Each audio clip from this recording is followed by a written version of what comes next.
شئت أم أبيت، شئت أم أبيت. هناك من يكره صفاتك، أسلوبك، نجاحك، تفاؤلك، مرحك،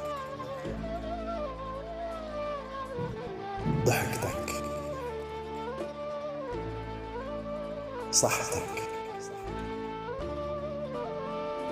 يكره حتى محبة الناس لك.